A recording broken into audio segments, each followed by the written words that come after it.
Okay, so looking at the diagram that's there, in 1970, approximately how many marriages? We have to consider both of those bars, the one with 24 and the one with 43. And so we would say that in 1970, there was the 24 plus the 43, or 67 interracial marriages. If we look at problem number 2, it asks about the same question, but in the year 1990. So in 1990, approximately how many interracial marriages were there? So we would have to take the year 1990 and add the 61, to the 150.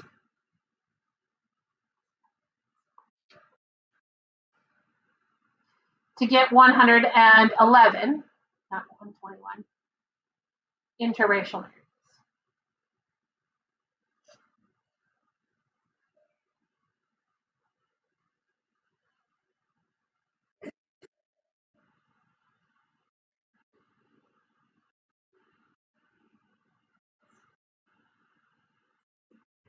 Nope, I just added the two together.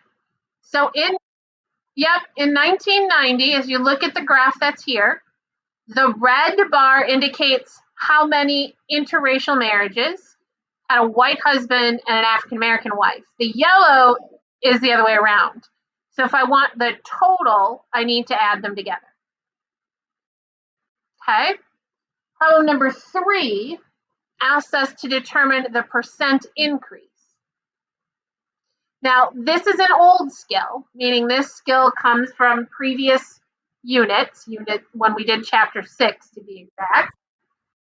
So 3 is the percent increase from 1970 to 1990. In order to calculate the percent increase, I need to find the difference, which may have been where you were going with that. So I'm going to take the 111 from 1990, and I'm going to subtract the 67 from 1970.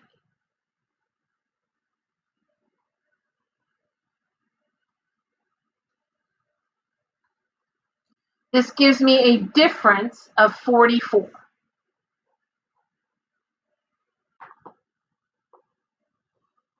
That 44 is the amount of the increase, and I need to put it over the original amount. The original amount is the amount from 1970. So I need to put that over 67. And then the percent over 100.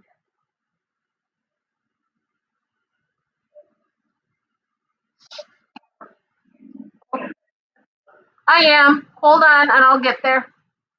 I just nope. It's fine. I just need to get it to pull up. Wait, did I just lock myself out? Shoot. Nope, I didn't. Where am I?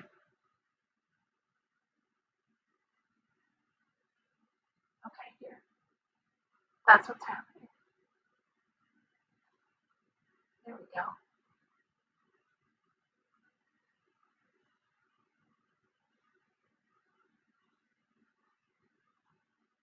Okay.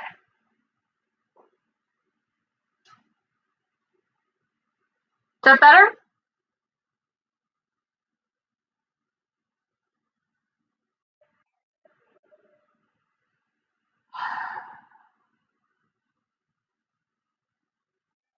Okay.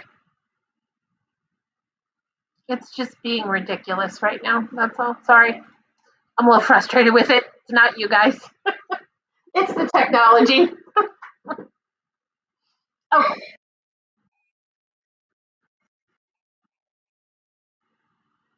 It is. Oh, 211. Sorry.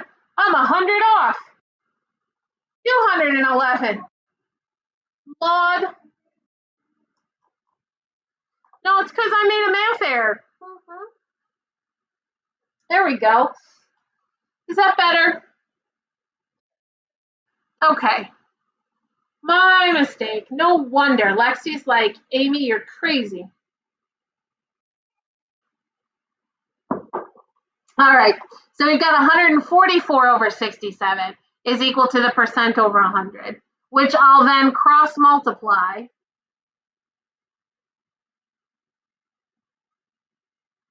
And solve.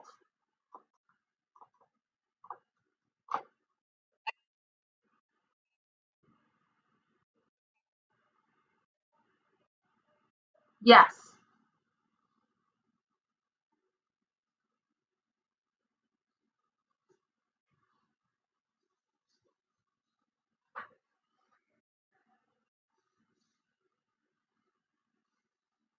So in order to calculate the percent increase, you need to know the amount of increase,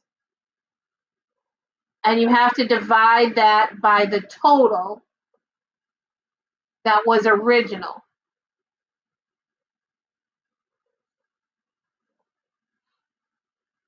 So in order to calculate the amount of the increase, I needed to take the later date, which is 1990, and subtract from it the original date, 1970. So that difference was 144. And then I want to divide that by the original total, which was 67.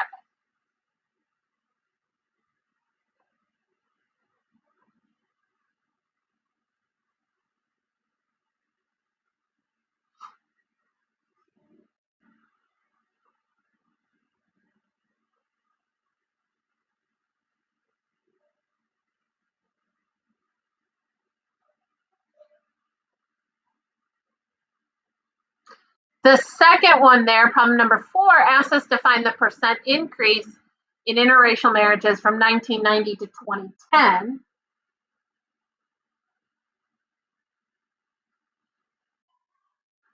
So we know there were 211 from 1990. And looking at the diagram, 2010, 168 plus 390.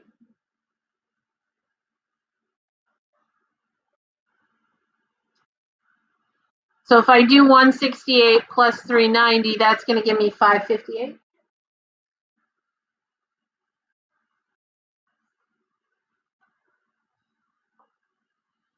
So again, to find the percent increase, I need to find the amount of the increase and divide it by the original total.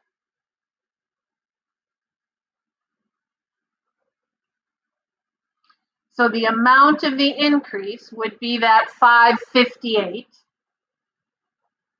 minus my 211, which I'm going to need to divide again by 211. That's going to equal my percent over 100. So I've got to figure out this number first, which is 347 over 211. And that's my percent over 100. Now I can cross multiply.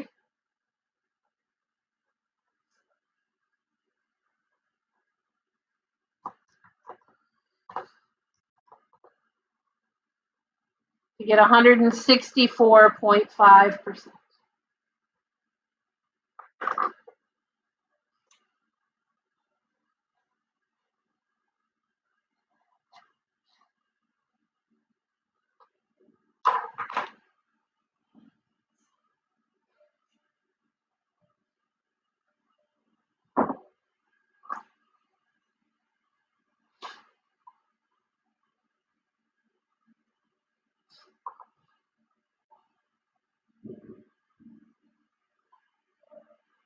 Okay.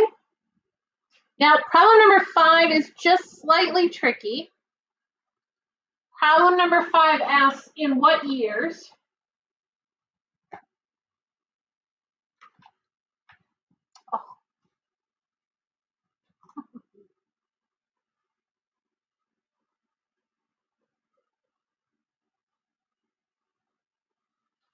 were the number of marriages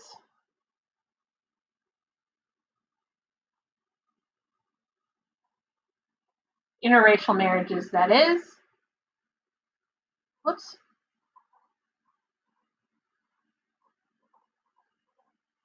less than 200,000.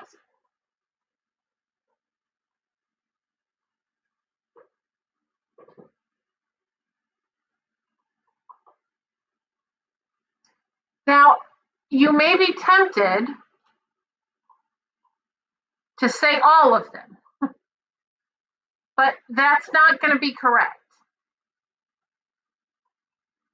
Essentially, if you look closely at the graph, you will see that the number of marriages was already in the thousands.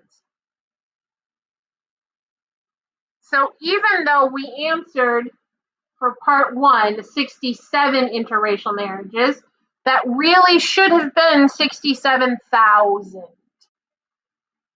because these answers are already in the thousands.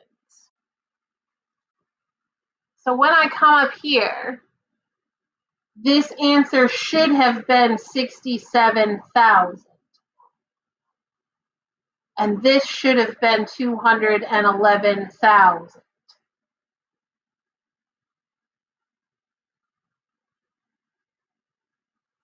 So, for which years were there less than 200,000?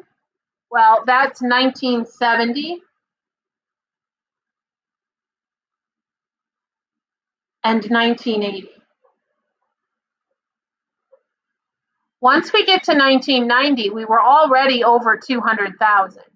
So it's 2000 and so is 2010.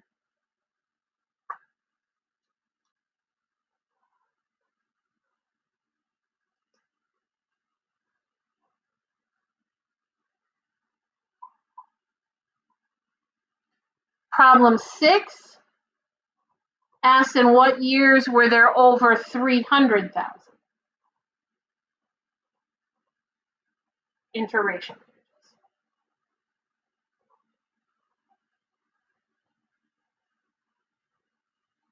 So the idea here is looking at the graph, when were they over 300? And I think that's just 2000 and 2010.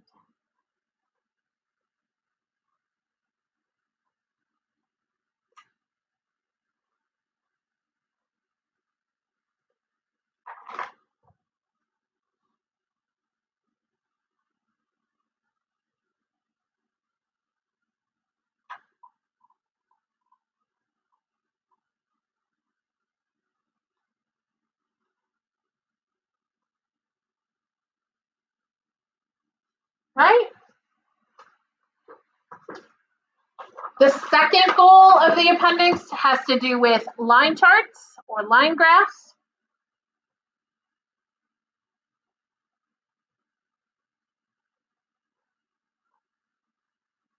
Oops, there we go. There are another 6-ish questions about the line graphs.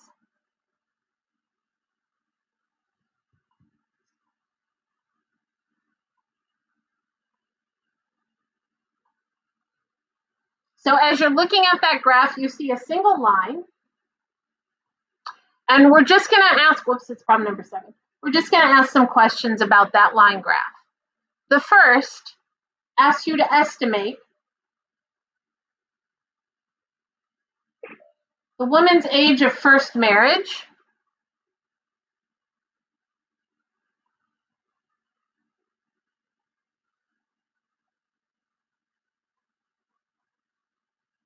in 1950. So looking at that line graph, we want to find the year 1950, and we want to approximate how old a woman was when she first got married in 1950. And what do you see? What would you say?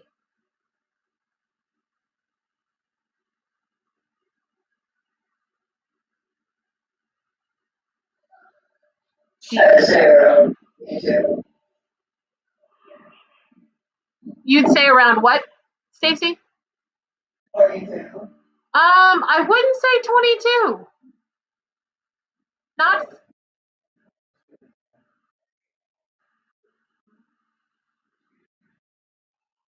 Good. So we would say about 20, because it's actually closer to 20. So just a bit older than 20, right? Based on that graph. In which years, whoops,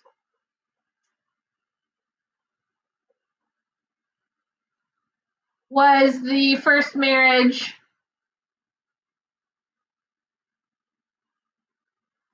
at 22?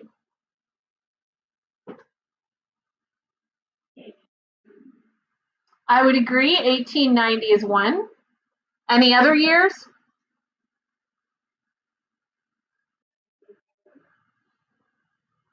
1940s? Any other years?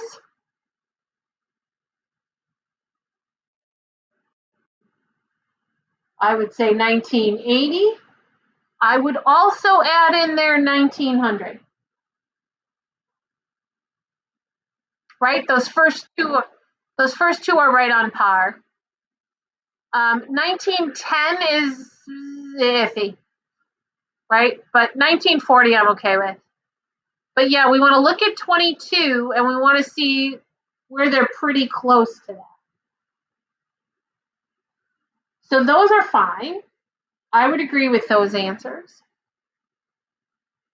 Problem number 9 says during what decade? Do you see the greatest drop?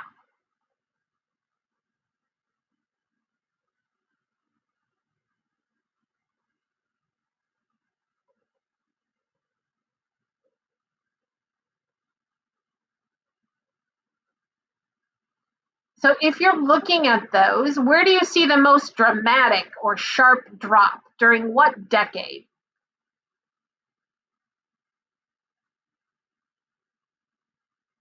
From when to when do you see a sharp drop in the age of first marriage?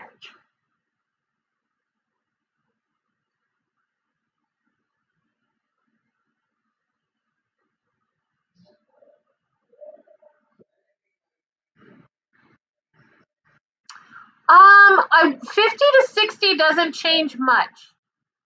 You see how 50 to 60 is almost on par? But you're close.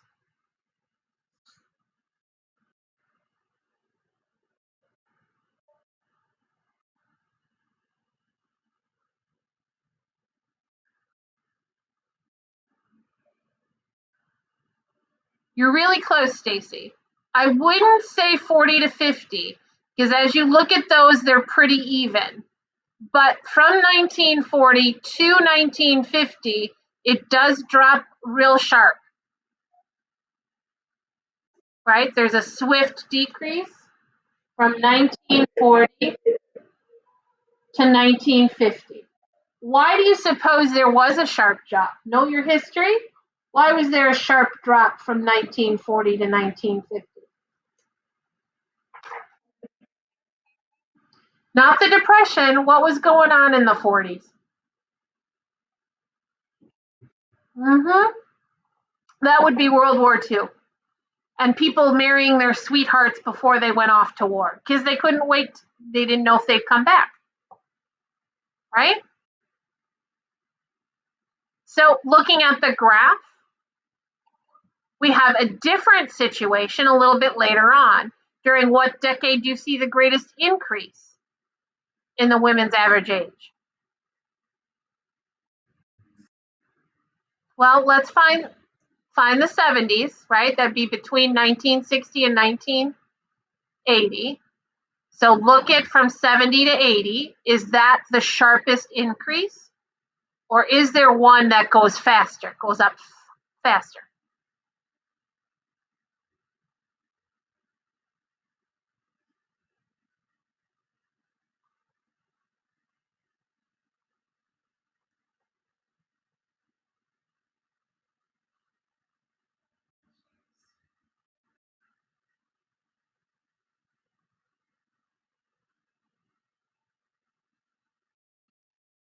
Yeah, I would agree, Emma. From 1980 to 1990, that goes up faster than 1970 to 1980. Right? Like, if I had to climb a hill and the hills were from 70 to 80 or from 80 to 90, I would really not want to do stairs from 80 to 90 because it goes up faster.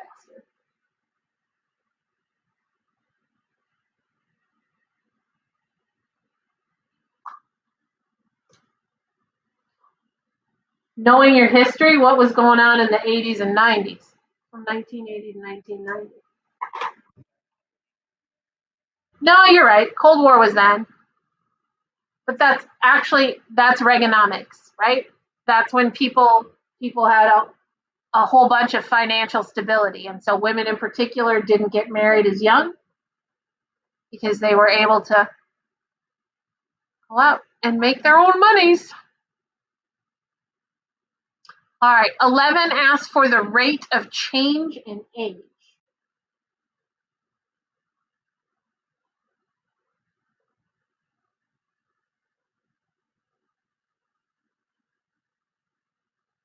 From 1980 to 2010.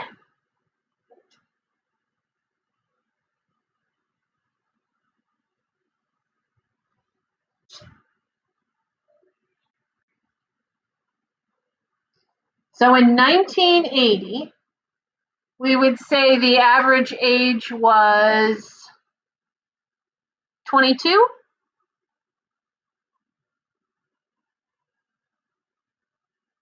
And in 2010, the average age was 26.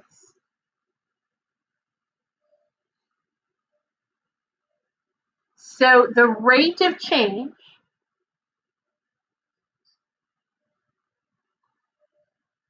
is going to be the difference in age compared to the original.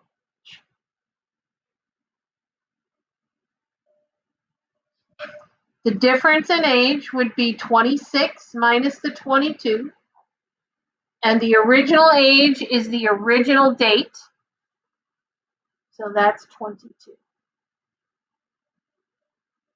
So we would have 4 over 22, and the rate is just 4 divided by 22.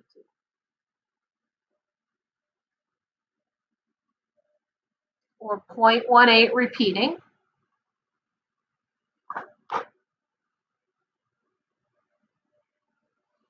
Zero 0.18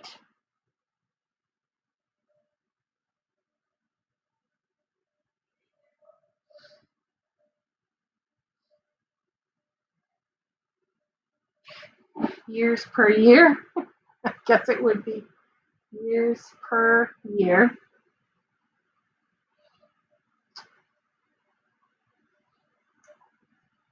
0.18 years of age per year.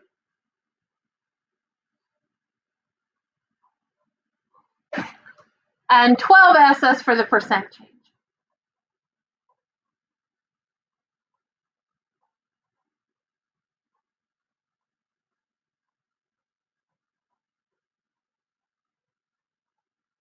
And all we're going to do there is take the same idea, which is the difference in age over the original age, and set it up as a percent over 100.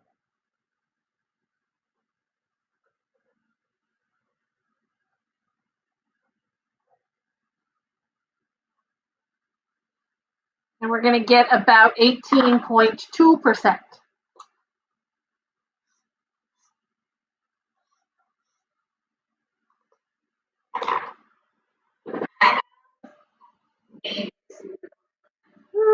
Probably not, but go ahead, Emma.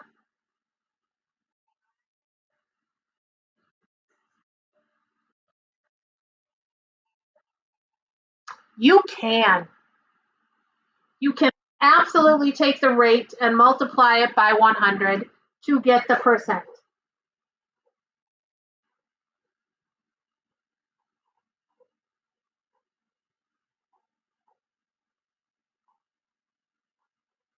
That's one of the two ways to get a percent. but I was just attempting to be consistent since I've done every other percent change as a difference over original is percent over 100.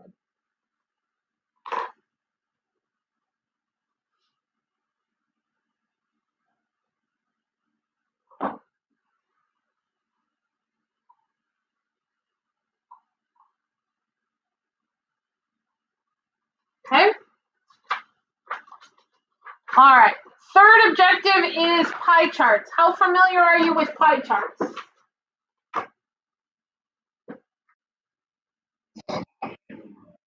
Okay. So let's talk a bit about pie charts.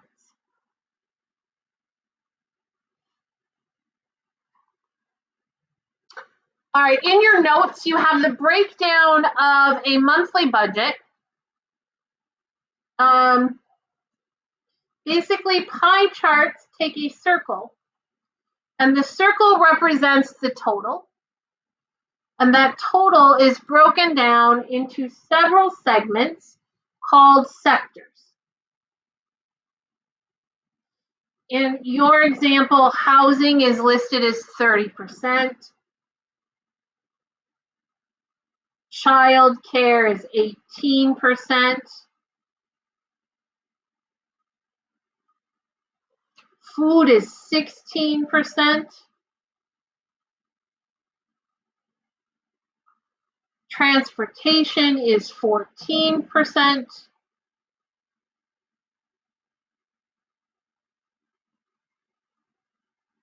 Entertainment is 8%. Healthcare is also 8%. Oops. There we go. And then the last one, clothing, is 6%. Now, each one of these is called a sector.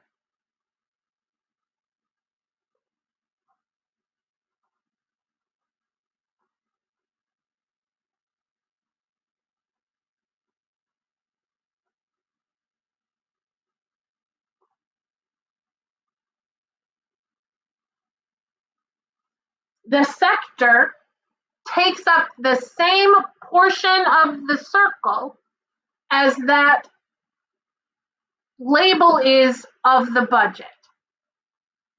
So housing is 30% of the budget.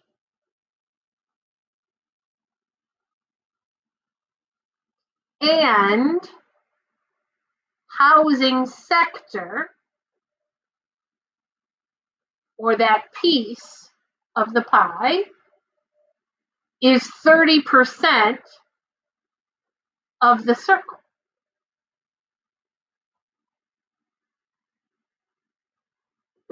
This is important that you recognize that the size of the sector represents the size of that item in the budget.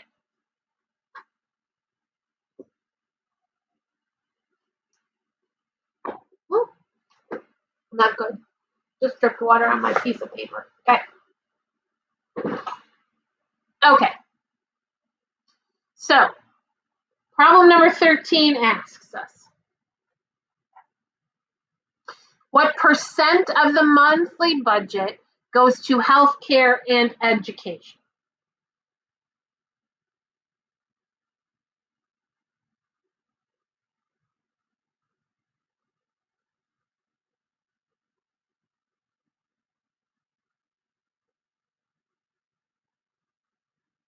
So looking at the pie chart, healthcare was this 8%.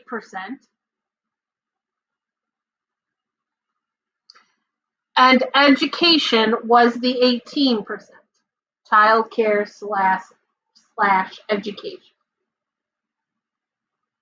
So the percent of the monthly budget that goes to childcare and education is going to be the 18% plus the 8%, or 26%.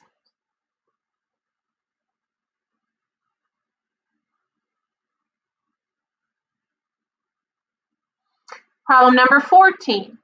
Looking at this pie chart, Which sector is the largest?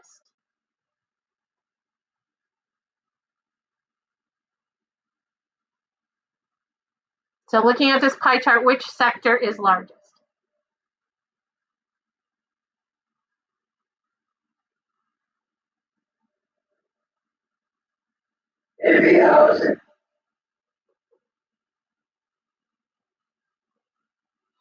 Now comes the fun question.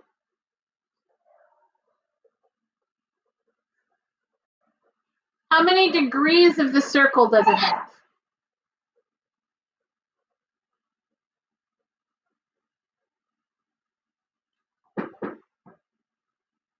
This is how we know how large to make a pie piece, is we compare it to the number of degrees of a circle.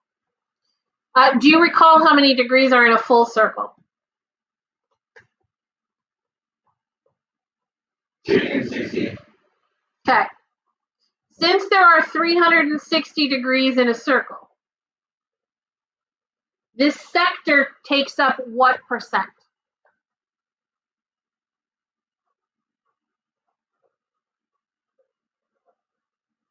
Housing is what percent of the budget? It's what percent of the circle?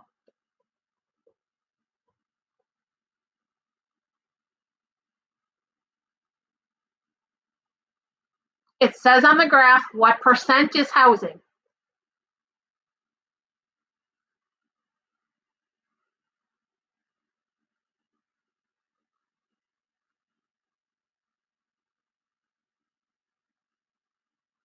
Reading it off the graph, what percent is housing?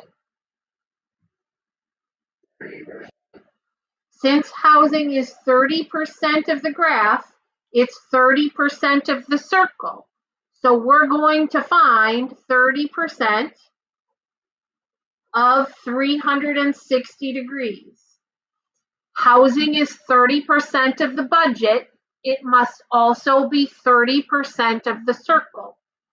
So in order to do that, I'm going to find 0.3 times 360. And this gives me 108 degrees. So housing is our largest sector, and it will also be 108 degrees of the circle.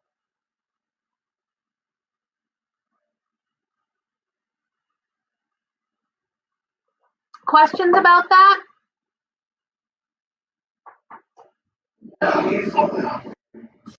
Of course.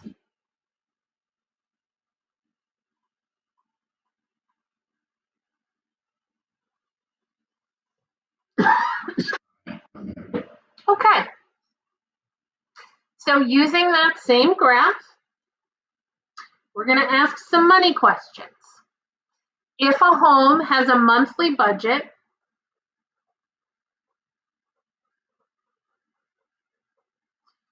of $1,800,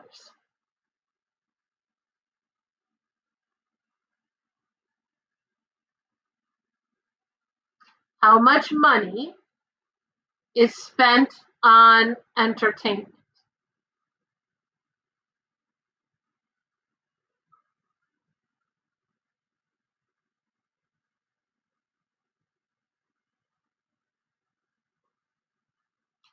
Right? From the graph, what percent of the budget is entertainment?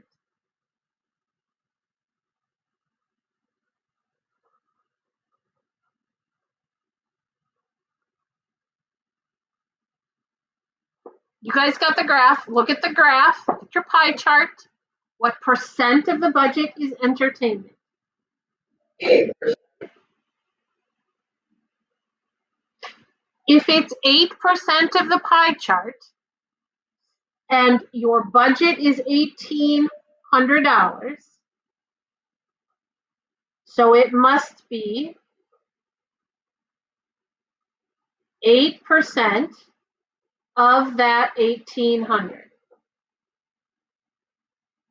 To calculate this number, I'm just going to find 8% or 0.08 times 1,800.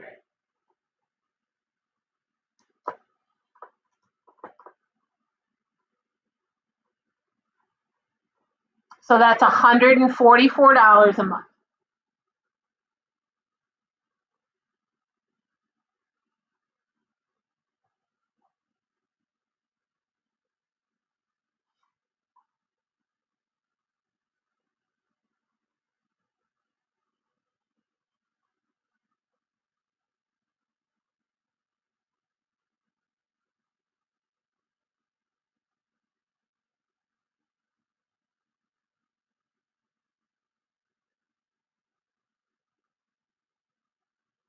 $16 is a little bit different.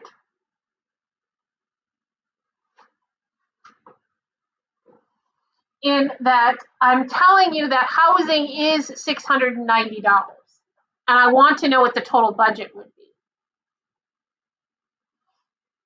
What percent is housing? We found this already. Housing is, looking at your pie chart, housing is represented by what percent? 30%. So this one is a little bit different because what it tells us is that 690 is housing, so it is 30% of your budget.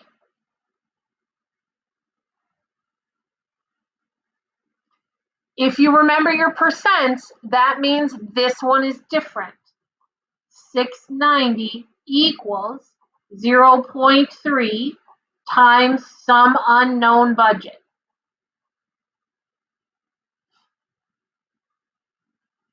So if I want to find the budget, I don't multiply by 0.3. Instead, I divide both sides by 0.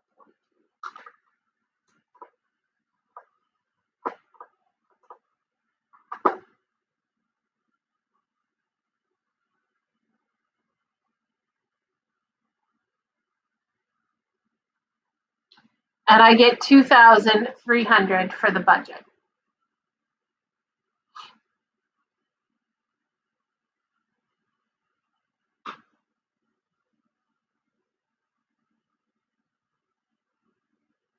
Questions on that one?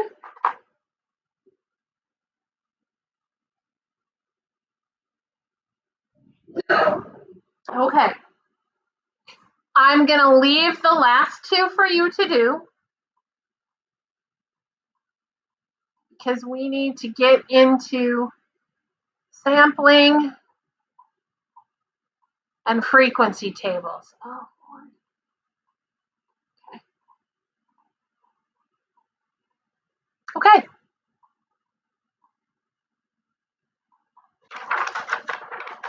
All right. So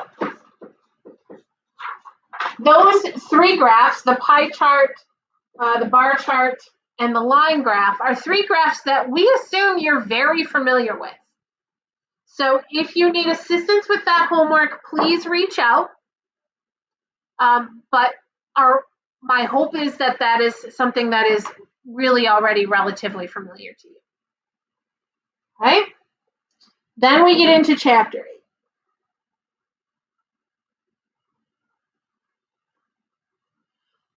Chapter 8 is a little bit of graphs and statistics.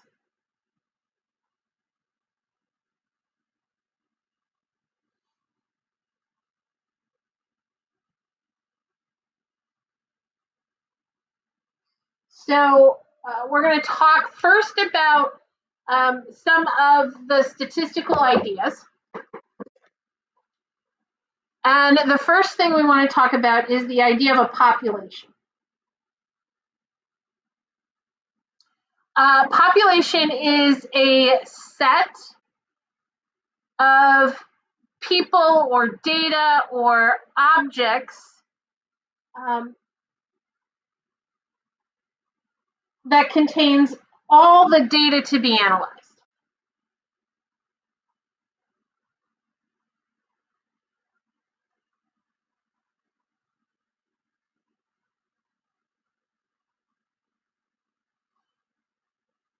For example, if I wanted to know the average height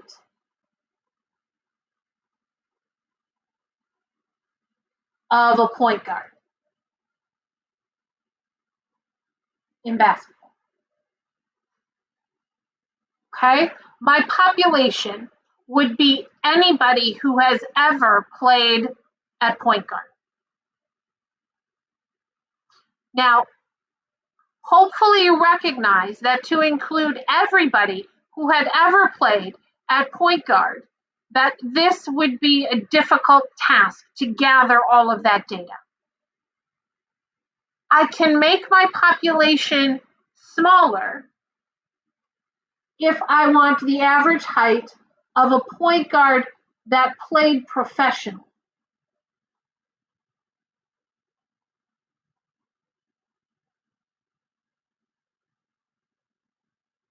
Okay, now I can at least mine the list of NBA players and European League. And maybe there's somebody else I'm forgetting. But it's still a huge population. So oftentimes we take what's known as a sample.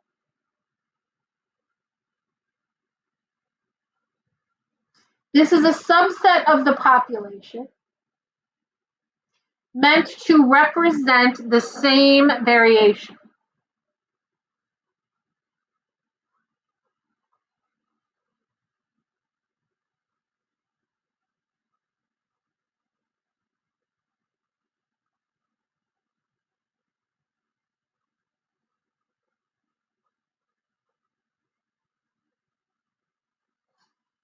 So maybe instead of asking all of the professional NBA players, I just pick 6 teams and I just look at those 6 teams.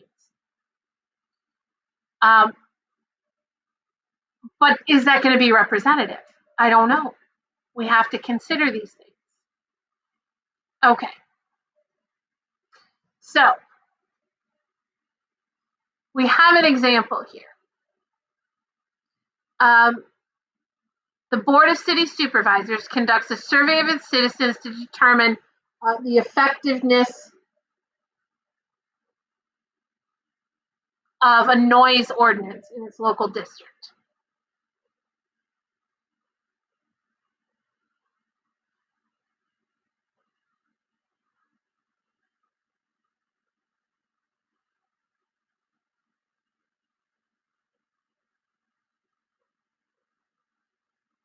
So we're going to survey a group of citizens to determine the effectiveness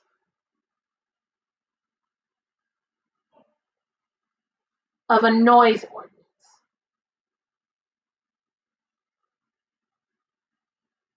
in the downtown area.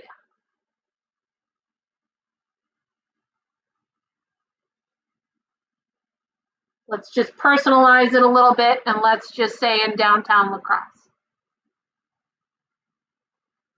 Okay. So, who should they survey?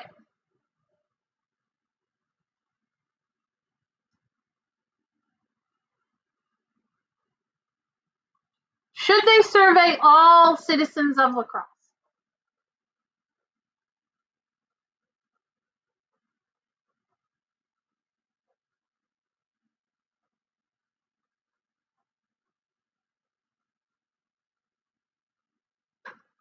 What do you think?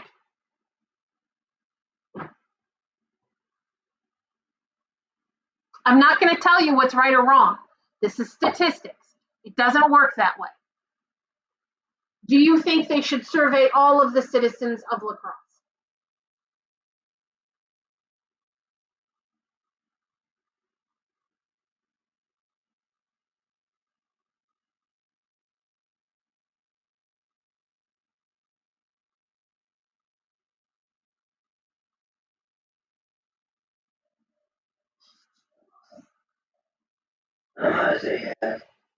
All right. Do you think somebody who lives near the South Side Walmart should have a say in the noise ordinances of downtown La Crosse?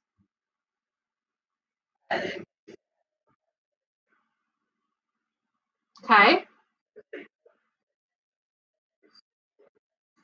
Okay. Can they hear the noise of downtown La Crosse if they live at Southside Walmart? Okay. That's true. They could work downtown. Mm-hmm. Yeah, so that could be a part of it. They may have an opinion because they work there. But what if they don't?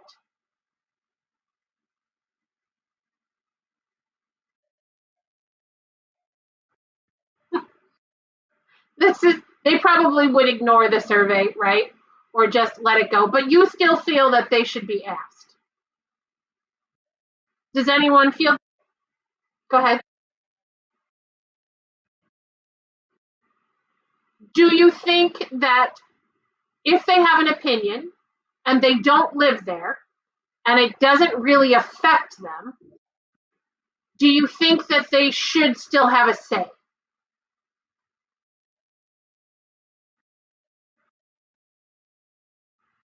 Maybe.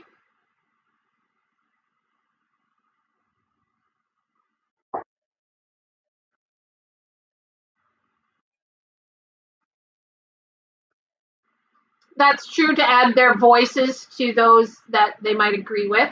Okay. Does anybody have a different opinion?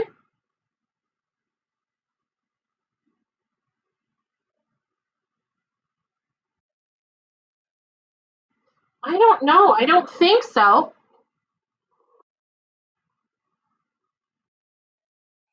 I'm well aware.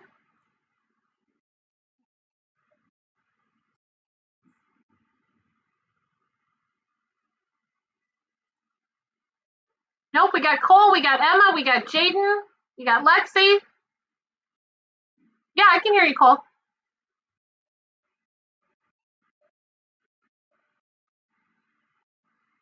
You were on mute.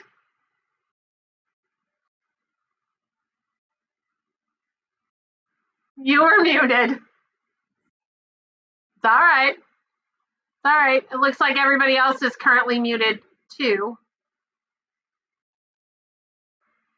Or, okay. All right.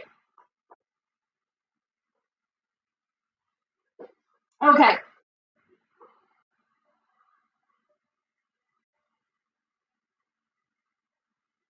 I guess I would have to say that while Stacy, people would agree with you, the other opinion, or the opinion of many people, is that if you don't live in that area and aren't directly affected by it, you shouldn't get a say, right? In other words, I don't care necessarily what somebody in Pennsylvania thinks of their public transportation and bus system, right? Because it doesn't affect me. So I shouldn't get a vote. We often see this on a larger scale, when people complain about it often, right? When they say, "Oh, it's people busing, they're busing in people from California to corrupt our political system. Nobody in California should care about what goes on in my city or state of Wisconsin." So we often hear the argument that only those directly affected. And I'm not saying one is right and one is wrong. It's the powers that be that determine. So this board of city supervisors would be the ones who determine who they're going to ask. Their random sample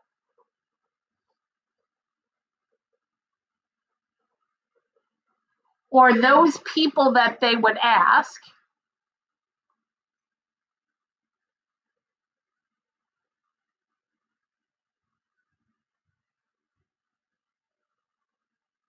would have to be discussed and determined by them in order to create a sample that is representative of the population that they're serving. So here are some ideas. Do you think that they could survey The first 200 people out of a bar.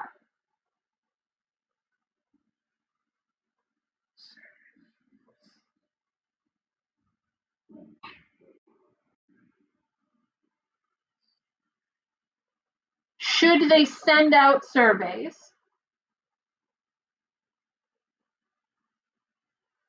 to every 10th person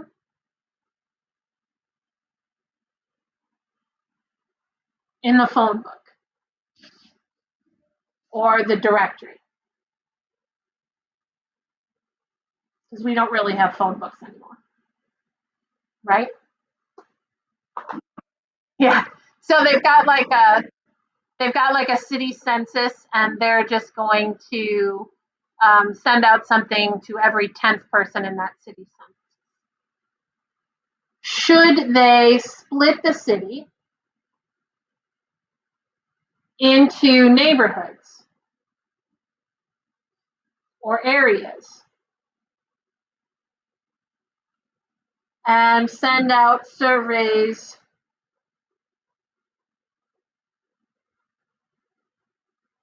in equal number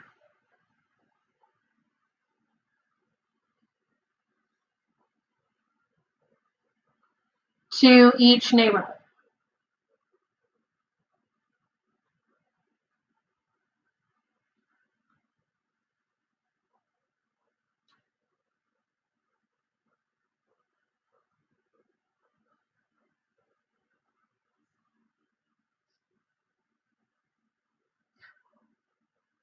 Or they could split the city up by age and send out an equal number of surveys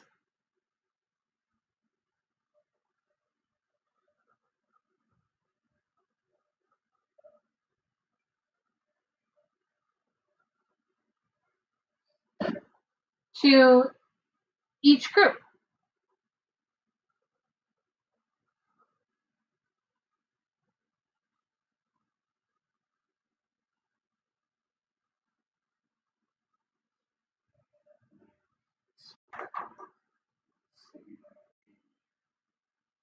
So they send out, maybe they think like 18 to 24 and then 25 to 34. So they split them into even age groups, people in their 20s, their 30s, their 40s, their 50s. And they send out 100 surveys to each age group. These are just some of the ways in which they could split it up. Now, do you feel like any one is more fair than others?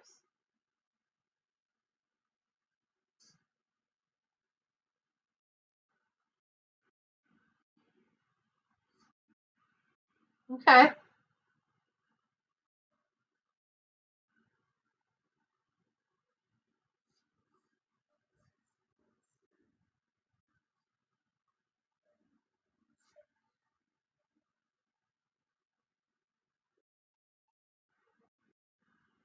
Okay. Well, and you are of an age, right, where you might want a little bit more say in noise ordinances in downtown La Crosse. I don't know if you all are aware, but we do currently have one. We do currently have a noise ordinance in La Crosse, and it's live music has to be done by midnight, right? Especially once they started putting out all of the balconies and all of the open air places. But again, is any one of these more right? Uh, I mean, there are some that I would say people would tend to sort of go away from. B would be one that people would tend to sort of go away from because there's no guarantee here that it's going to affect anyone in the area, right? Every 10th person is just so random that I can't even guarantee that these people are going to live near downtown or that they're going to be of a certain age. At least if we pick A, we know we're asking people who use the bars. If we use C, we guarantee some responses from the neighborhood that we're looking at, our target neighborhood. And if we pick D, we're looking at our target ages for the most part. So B would be the only one I would say is an absolute no. If I had to pick which one of these three would be most effective, I would go between A and C. Yeah. Because again, with D, using the age, I would get my target age group, but I don't necessarily know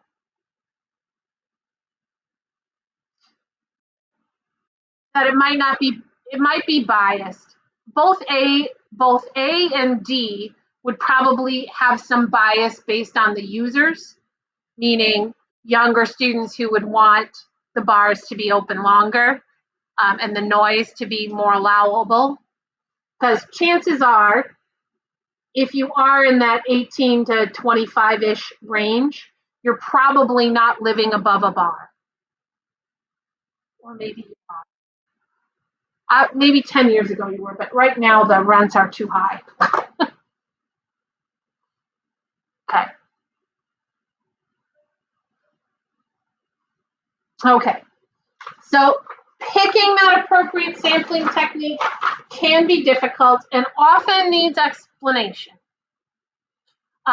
Problem number one here, it talks about, I'll just give the brief of it. We've got the city council, and they're going to do a new elementary school.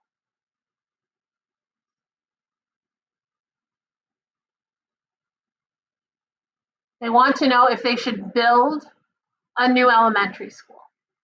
So they're given four choices. Should they survey 100 teachers within the city?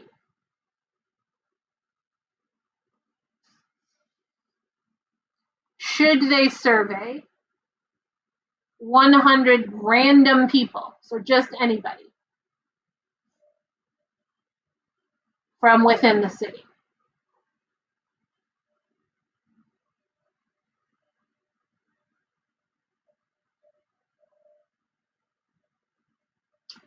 Should they survey 100 people without kids, but within the city?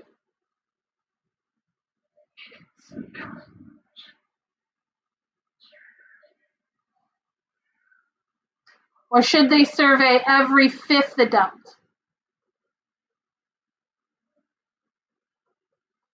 that walks into the school?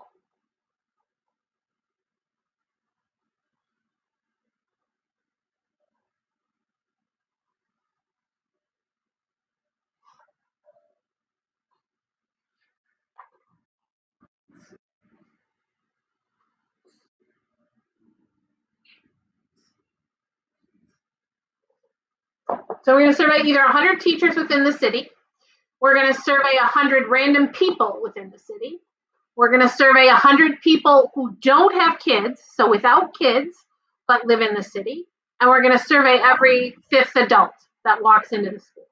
Which one do you think will have the most representation, will be the least bias? I would agree. I would say B, 100 random people within the city, would give us the least bias. Teachers, I would say, would be biased as to whether or not they need a new elementary school. I would say they would probably say yes, more so than most. My guess would be people without kids would be biased against a new elementary school. And that every fifth adult that walks into the school, they're going to know whether or not it's really necessary because they use the school all the time, but chances are they would want a new one as well. So the least bias would probably be B. But again, you can see with statistics, you can make cases for one of the others if you really want to.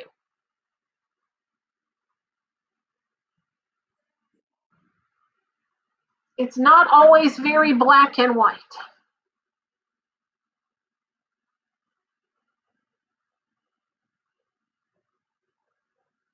All right, how much time do I have? Like 15 minutes? Okay,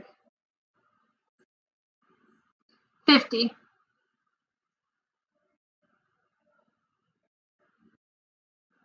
Okay, we're not going to get very far. We're going to end up looking at these guys on our own. Okay, so frequency tables and histograms are, okay, frequency tables and histograms, and I've got stem and leaf plots to look at yet, but we're not going to get to both of those today. I can pretty much guarantee you that.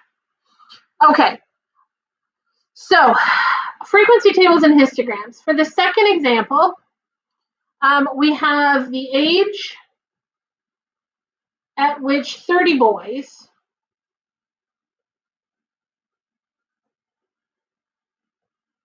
had their growth spurt. Oops.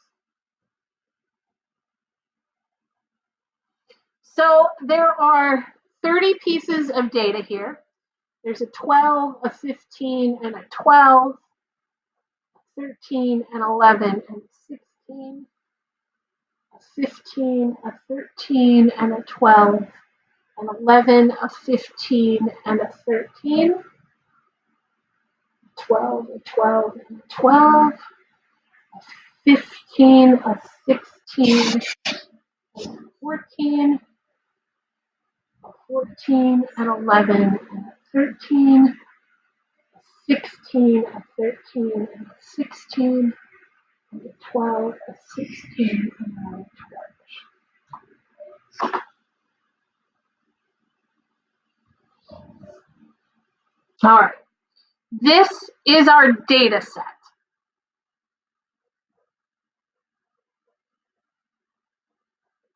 This includes all of our data. We need to make from this data set a frequency table.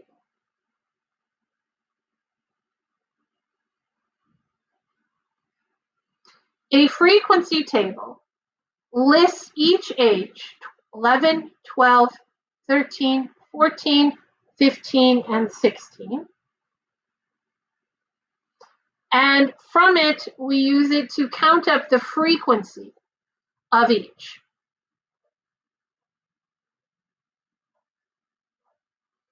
And it really is just a count.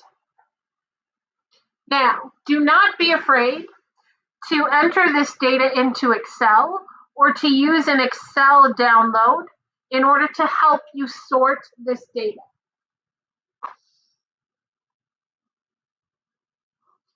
But if you don't want to do that, you can just count. So for age 11, there are 1, 2, 3. Does anybody see a fourth?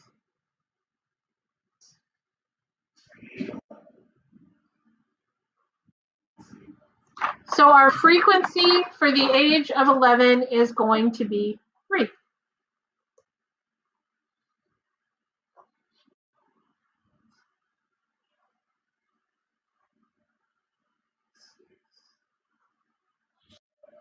I got 8.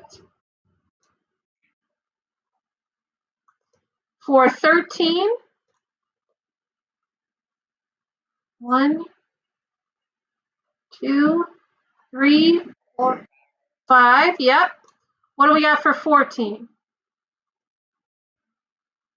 1, 2. Yep. And for 15, 1, 2, 3, 4. And for 16,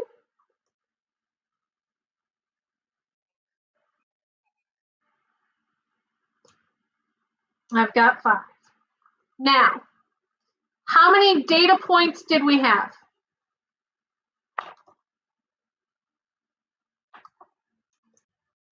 Well, nope. How many data points did we have? We had 30.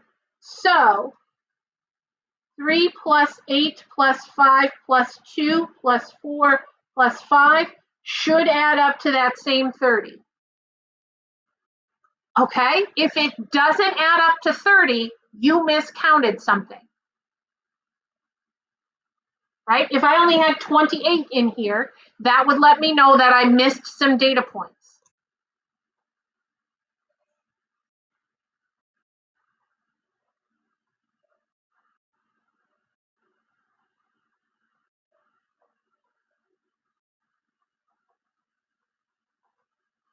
Okay, keep in mind that your frequency must add up to the number of data points.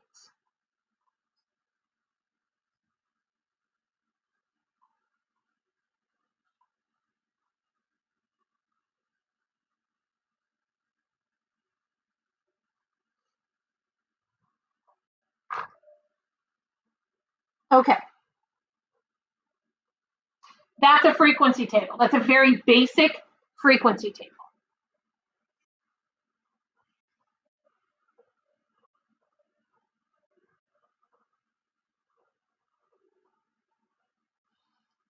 Problem number 3 gives you the semester results and percentages for an econ course.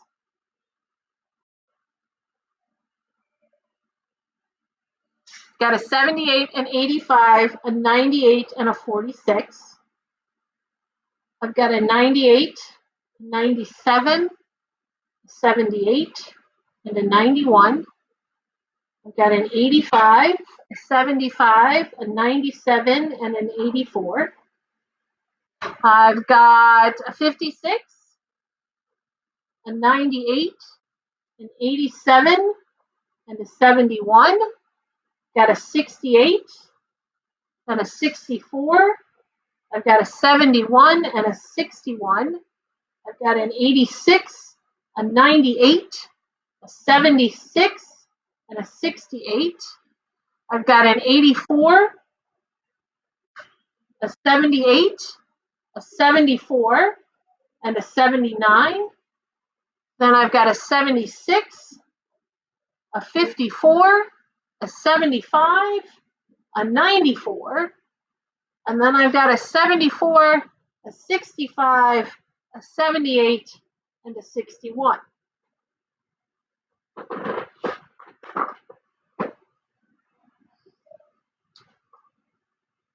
I have 1, 2, 3, 4, 5, 6, 7, 8, 9. I have 36 data points.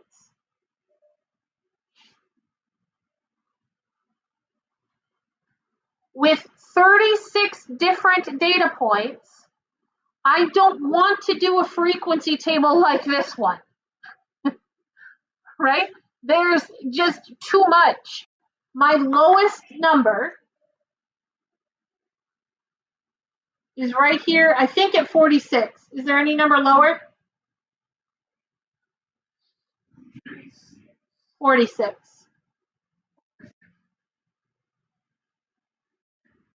Well, that's my lowest.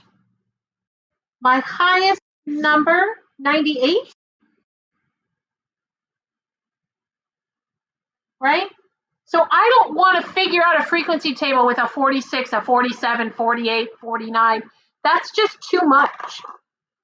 So instead, what I'm going to do is I'm going to use a frequency table with a range.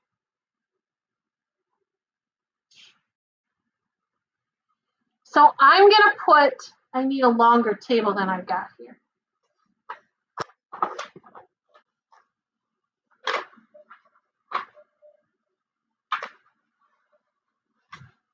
There we go. I'm going to need more paper, so I'm going to come down that way. There, I made it work. So my first percent, I'm going to go from 40 to 49. That will include my first one for sure.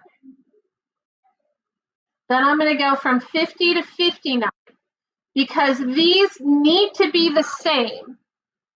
If this is going to be 40 to 49, this needs to cover the same amount, 50 to 59.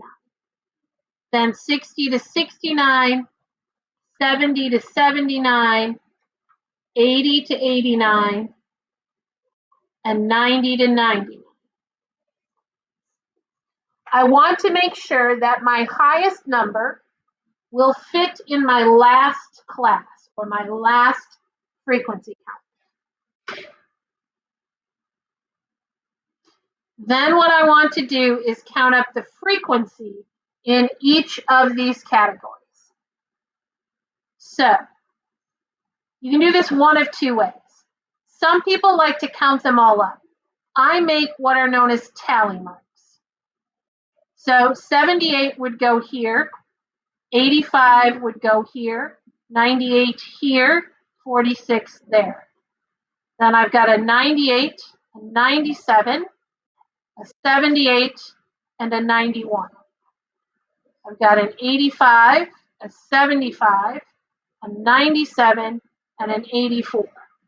Do you see how I'm including everything, but I don't care like what the exact number is, just which category it falls into? 56, 98, 87, 71, 68, 64, 71, 61, 86, 98, 76, 68, 84, 78, 74, 79, 76, 54, 75, 94, 74, 65, 78, and a 61. So my frequencies are 1, 2, 6, 13, 6, and 8.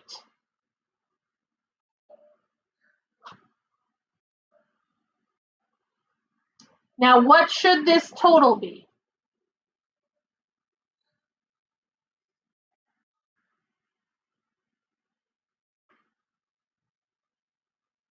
When I add up all my frequencies, I should have the same total as the number of data points. So there should be 36. So that's 9, 22, and 14. And oh yes, this is still a total of 36.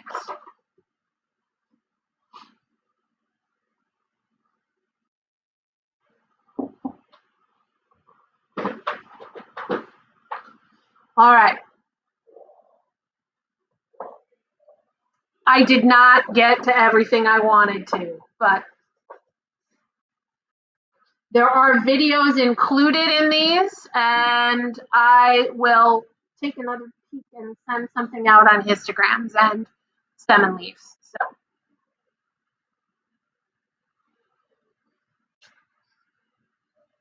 all right. Any questions for me before I let you go?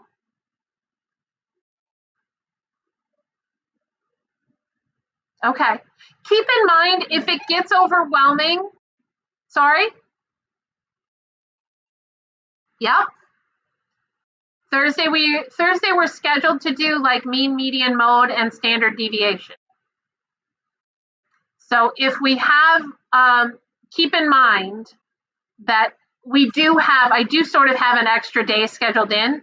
So if we need to do more with the histogram and the stem and leaf stuff that we missed today, like if I need to go over it again on Thursday, we can do that and push some of that mean, median, mode stuff off to next Tuesday. Because you technically do have until Friday to complete the test. So if we need to push back a day, we can. All right. Not that I want to, just that we can. Okay. Yeah. I mean, just the way the homework is going, it might be okay. You may find that when you get to the homework, it's way easier than you thought to. So who knows? But okay. So if you guys need anything, don't hesitate to reach out. I'm happy to answer questions, okay? Thank you guys. Have a good night. We'll see you Thursday.